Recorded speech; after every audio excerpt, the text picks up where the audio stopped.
Hello, everybody. Hello, everybody, when you show up, I guess. Um, haven't done a live in a while, and I definitely haven't done one at 11 o'clock in the morning Chicago time in a long time. But I'm sitting here in quarantine like several other people are, and I decided to take my lunch early because I am actually working from home. So I might get interrupted and have to leave.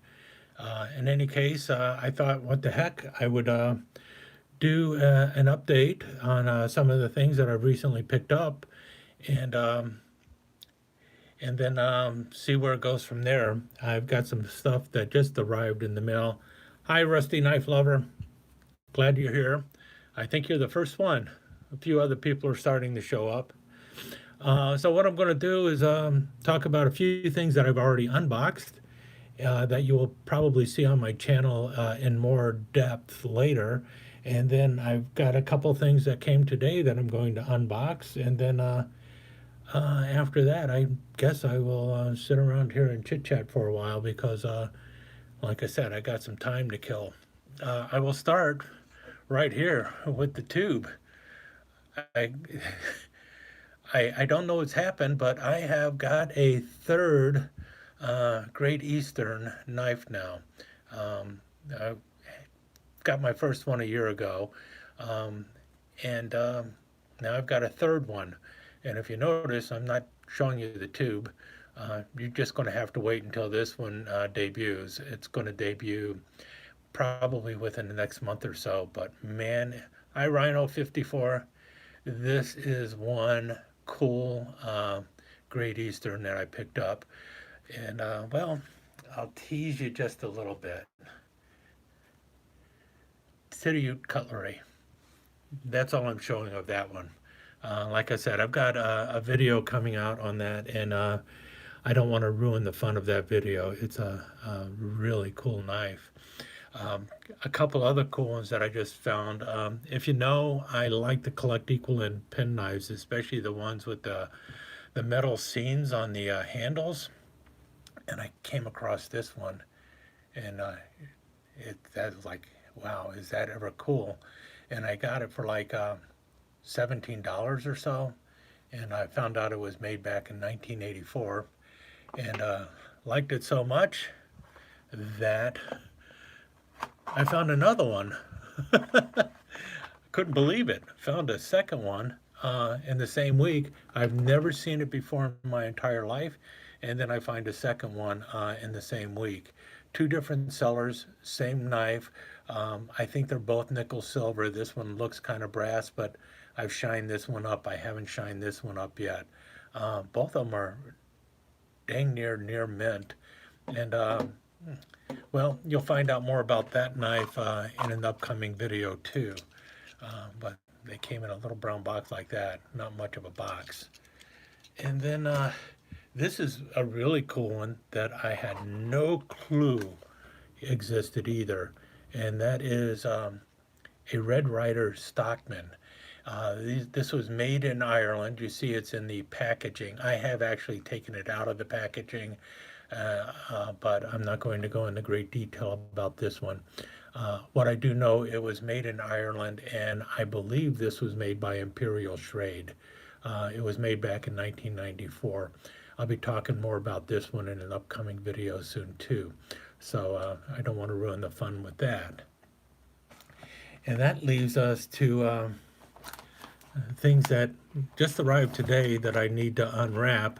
I kind of have a feeling I know what both of those are, but I'm going to ruin this one for Big Red EDC. It's the log and jotter. I have no clue what's in there, so I'm going to open it because I've got other things to do and I've got time to kill. I'm going to use my Northfield or a Great Eastern number 12 toothpick for that. You can see that right there. Northfield unexcelled. And this is the first Great Eastern knife I ever picked up. Picked it up because I was basically shamed into buying it. I'm a big toothpick fan. I always talk about toothpicks, large toothpicks mainly. And this one was only 4 inches, so it's not a true large toothpick. It's a medium toothpick. but it really is a excellent knife, and I've been carrying it during the quarantine because, well, why not? At least you know if something happens, I'm going to be holding a really good knife. And so we get this opened up here with my Great Eastern toothpick, which will be opening two other packages later. And what do we have for Lag and Jotter this time? 40p. This one, I'm not sure if I'm crazy about this one or not. Tell a story, make a story. Kind of boring. This one looks a little bit better with like a map and such. Anything else in there? This one, that almost looks like something you'd find in a school. It's a very classic design, I know that one. This one I like a little bit better. The tan one I like better than the yellow and black. That is so, but it is very retro. I bet you a lot of people are really going to like that. And I think that's it in there today. Yep. It was much better last month with the patch that came with it.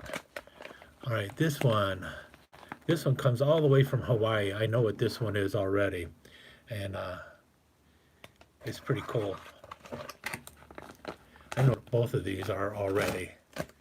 Let me get it out. Hi, knife detector. Good morning. It's not too badly overwrapped. Bubble wrap inside a bubble wrap. The best thing about being a knife collector is people will wrap these things 9 ways to Sunday, which really gives you the opportunity to use your knife. So it really isn't too much of a problem that people overpack their knives, because I wonder if they're wondering, well, the person probably already has knives, so he'll probably have no problem getting it open. You can probably guess what this is. It's another one of those Meyertons, this time in blue. And I saw this and I thought, well, do I need it? And it's like, no. Is it used? Yeah. And you can see there's a nick here and a nick here. Hi, Bad Monkey. But what really got me to buy this is I like these knives, first of all. But right there, if you see that, this is one of the earlier ones that was made in Japan instead of made in China. And I wanted to see how much difference there was between the 440Cs that were made in Japan and the 440Cs that were made in China. They also pointed out, if you can see it right there, that there is a nick at the top of the blade. And that is something that I'm going to be able to take off with a piece of sandpaper. Got this knife at a steal of a price, and these things are really cool. Oh man, this works a whole lot better than the Chinese one, and the Chinese one is excellent, trust me. But man, that really opens smoothly. I love the wicked marlinspike on these things.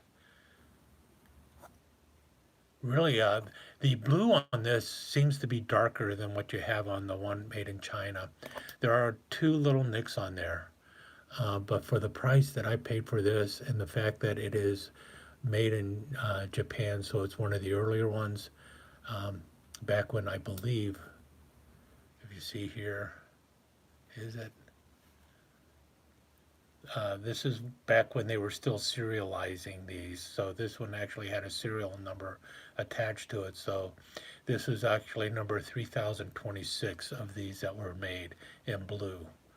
So had to get it. I saw it, and it was one of those late night impulse buys on eBay. I don't know how many other people do that, but I am very much a person who likes to late at night, late at night for my time, it's probably, early in the morning in Guam, and just waking up in London time. But I'll go on eBay and I will just search for the word knife and limit the search to time ending soonest, and then just start flipping through looking to see what is out there. And that's how I found this knife, and that's how I found this knife, and that's how I found those equal end pin knives. Just perusing eBay, randomly perusing it at any given time, and then seeing something that has a very low bid going on for it. And if you know enough about knives, you can pretty much get away with doing that. If early on when I was doing that, I got skunked a few times where I paid way too much for something. But the more you learn about the knives that you're looking to buy, the more safe it is to do something like that, because then you can see things and go, wow, that is a steal of a deal. And hopefully no one else is out there, because I do a lot of sniping doing that. Now this one, this is definitely overpacked.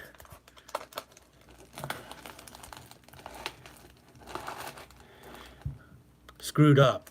I should have opened this one with this one. I usually open the package with a knife that I just got. Okay, so we got that. Oh man, there it is.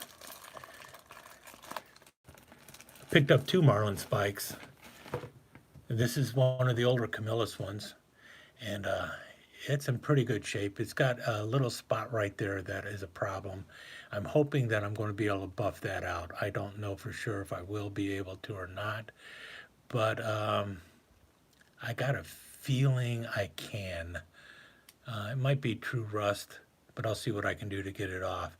In any case, I think this one was 15 bucks. Oh man, is that tight? Yeah, Camillus Stainless USA. Man, that really locks in good. Action is, man, that is tight. So it's got a blemish on it, but man, is that blade good. Let's see about the marlin spike.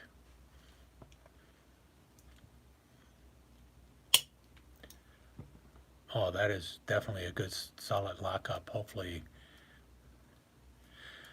with these when they're with these Camillus marlin spike knives, you definitely want to keep your hand away from that spike when it is closing, because if if the spring is tight, especially if it's got a single spring like this is a very stiff spring.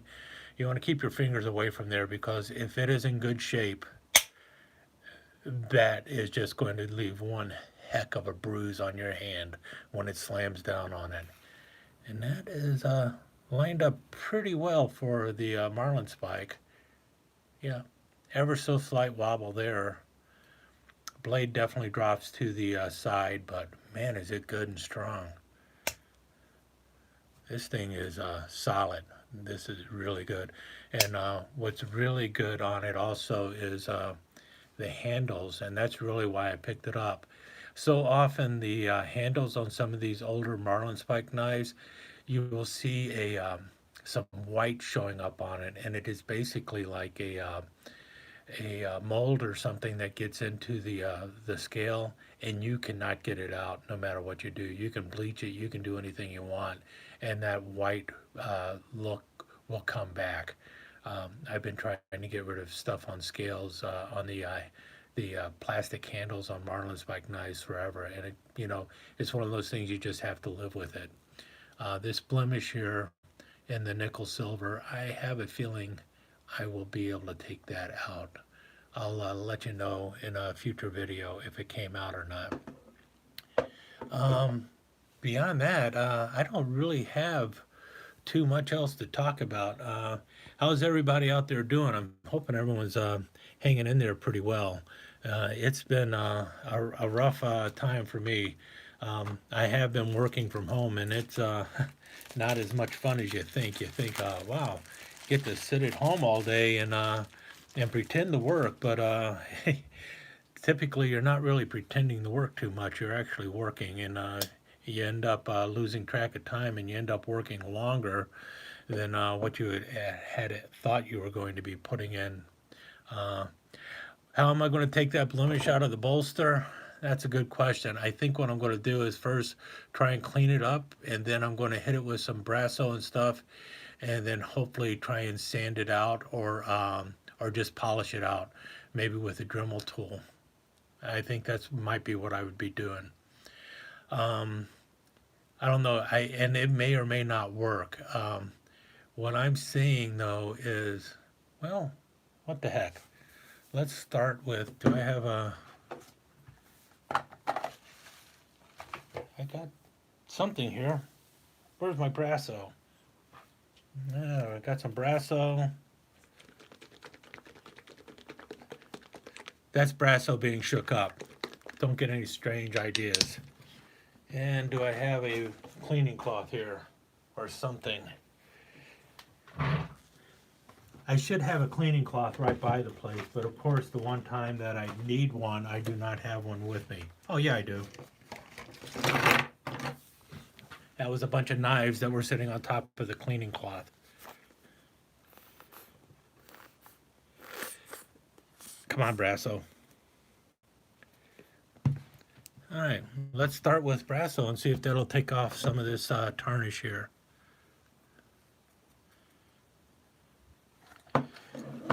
Well, it'd help if I was on frame.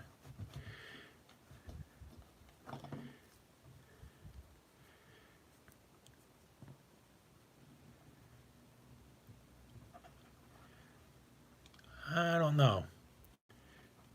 Probably need to let it sit on there for a bit and see what happens. And I can also try with some sandpaper and try and see what I can do, because it does seem like it's a burnish or something, and it might come off or it might stay on there. It might be like a true patina at this point. It's something I can live with though, because the knife functions quite well. I do not think I'm going to be going around trying to switch out a bolster or anything, because I don't have that kind of skill. Yeah, 2000 grit sandpaper might do a great job on it. And also, I've got a couple polishing wheels for my Dremel tool that might be able to polish it down a little bit better. Definitely something to work on. And I can also, it does look like it's a little bit smaller, a little bit better. I'm going to, come on.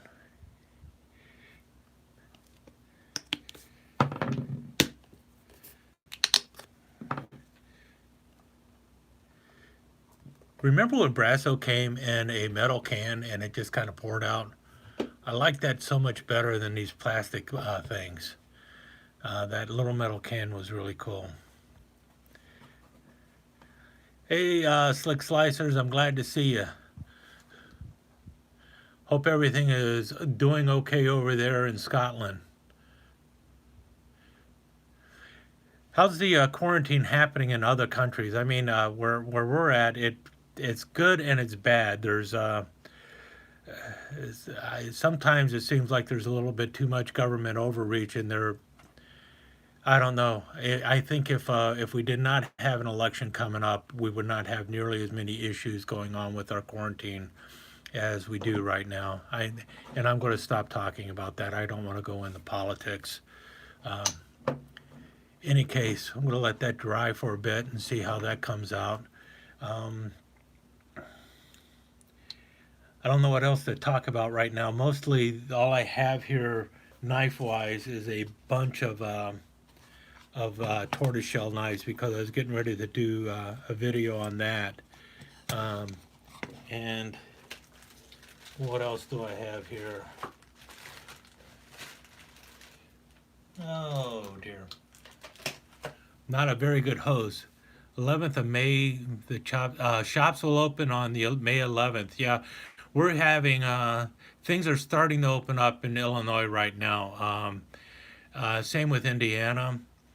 Indiana is opening up a little more than Illinois right now. I'm right on the Indiana-Illinois border, so both states affect me more than the actual city of Chicago does, to tell you the truth. But it's been out once in 7 weeks. Oh wow, sorry to hear that, Rhino.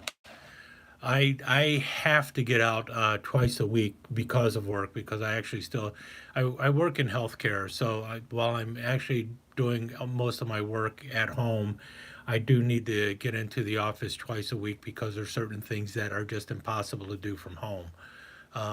So uh, and the worst thing right now is the commute, and it's because there's nobody on the expressway, and people do not know how to drive when the expressway is empty. So um, you'll be puttering along at 70 miles per hour and have your doors blown off by somebody who's going 110, and that's really not a whole lot of fun when it's raining.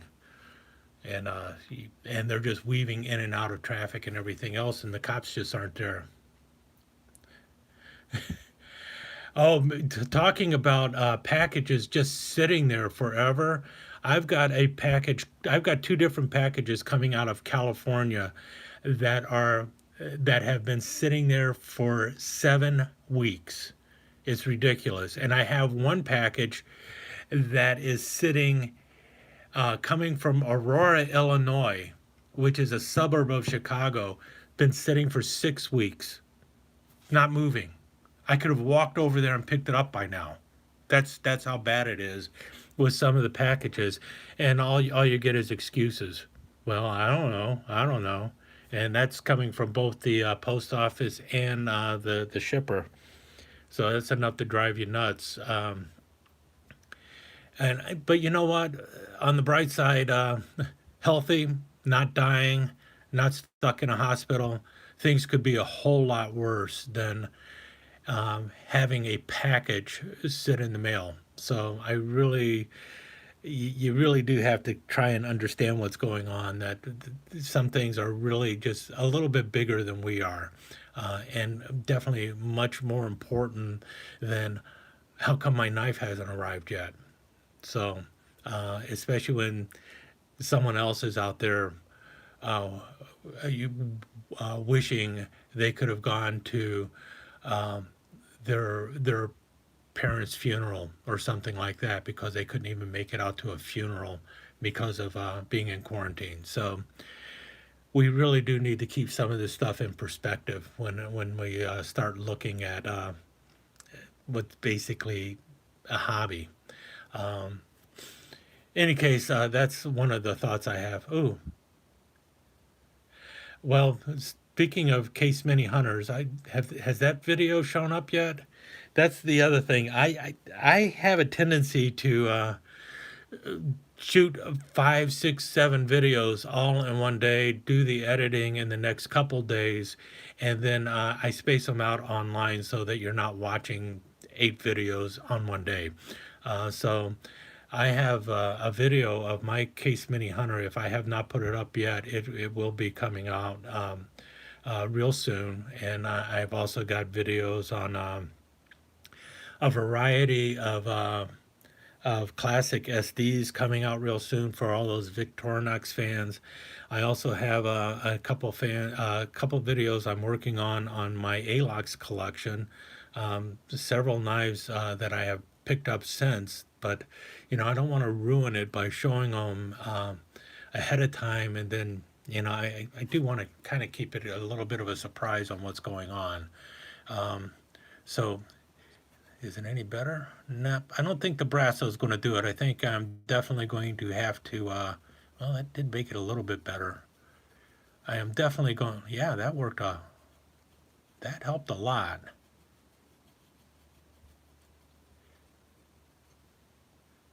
Yeah, that's a bit of a difference, I'd say, wouldn't you? It's still there. I mean, you can still see it, but man, if you think I'm ADD, I just very well might be, but I know I was right in the middle of one thought when I started. But hey, I think I just doubled the value of that knife. That's something that drives me nuts. I don't know if you've ever noticed that on eBay, but there are so many people who put up a video or put up a bid on a knife. They've got this knife they're selling, and they haven't even bothered to clean it up or anything. And I guess I shouldn't complain because I look at the knife going, man, all that is dirt and crud. You could get that off of that knife, put it up, it would look a whole lot better, and you could and people would actually bid on it, and spend even more for it if all you did was take 5 or 10 minutes to clean the knife first. And that is definitely the case on this one. I was the only person who bid on this knife. I think the person was asking like 12, $13 on it, and it's like, I'll be your Huckleberry for that price. And I put in a bid of like 25 bucks, and I was the only one who bid on it, so I ended up getting it for like 12 or $13. And I mean, this thing is rock solid, and the only real problem it had was a stain here, and the person took a big old picture of that stain. And I thought, well, that probably will rub out. I don't know for sure, but it definitely rubbed out. Brasso does wonderful things to make a knife sell better. I don't know why a person would put it up like that and not bother to just take a few seconds to clean it. I mean,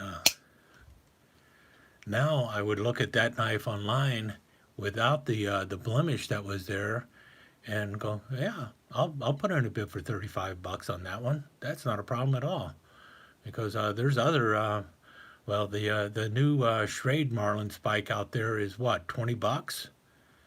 I got this for as much. This knife, you see Camillus stainless. This probably came out in the 1970s or 80s, and it is rock solid. Uh, no later than the 90s. It was not made in the 2000s. It has to have been before 1989. Because after that they used a different tank stamp. They stopped using the Camillus stainless tank stamp, uh, I believe in 1989 or so. So, and man, this is definitely, all it had was a stain on there, right there, because of shelfware. Basically, I don't think this knife was hardly ever used. You see some crud in there that'll clean out with some hot water and such. Um, and I would take this knife over any of the uh, modern Chinese-made marlin spikes out there. Yeah, the jigging is on brown Delrin though. It is not a bone handle. But when you think about it, the brown Delrin handle is a much better choice around a boat. The bone can crack a lot easier.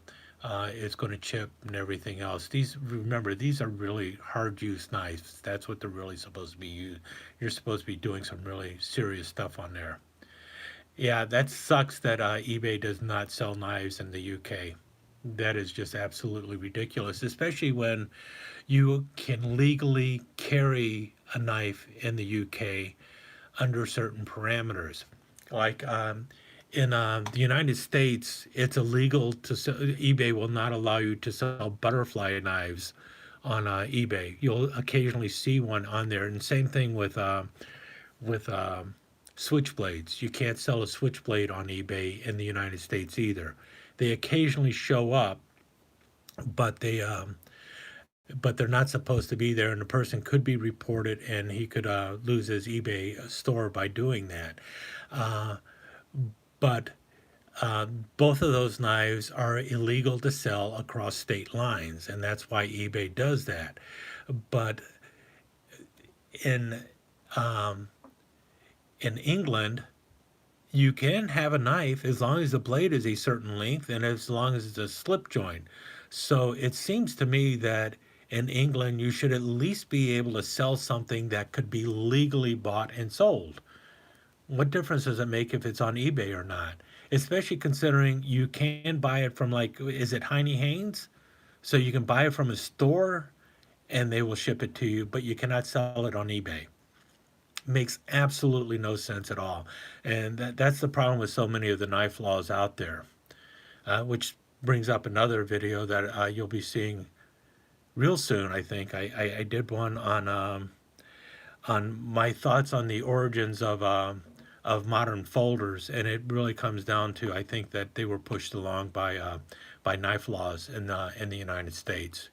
In any case, I'm going to set that one right there instead of holding. Now, come on, you can do it. Maybe I can't. In any case, we'll put that one there, and then we can put this one in front. This is by Meyerchin.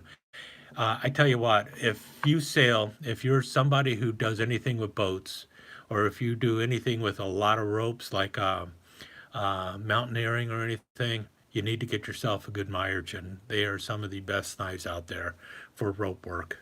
Oh, and I should, I'll set this one out front too. Oh, yeah, you can't even do anything with an otto or a butterfly in England. I know that. I mean, that's how draconian the laws are. Um, what else did I? Oh, yeah, break out the other one over there too. Put log and jotter out.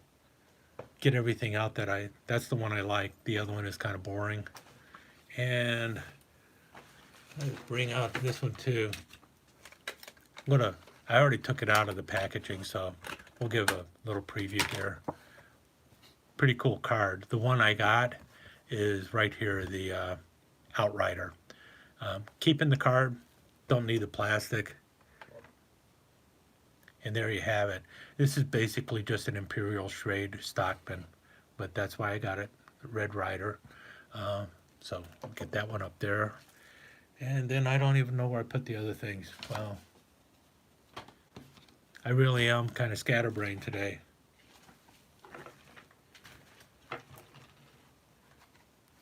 Got the box, but not the knives. Oh well, the other ones I have to show up later. And I'm talking about the equal end pen knives, wherever they went.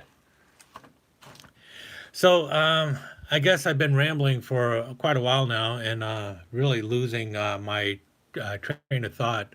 And I guess I should probably get a move on, get out of here. I hope you guys enjoyed visiting. I will try and do something a little more constructive with my next live video, but you do see that I did pick up some pretty interesting stuff, and I will definitely just, sorry BH, I am kind of wrapping it up, but maybe I will recap, just so everyone knows, especially poor BH now that he just showed up. You'll be seeing one of these in the very near future. It is the latest I have from Great Eastern. I am not going to be talking much about it in this video, even now.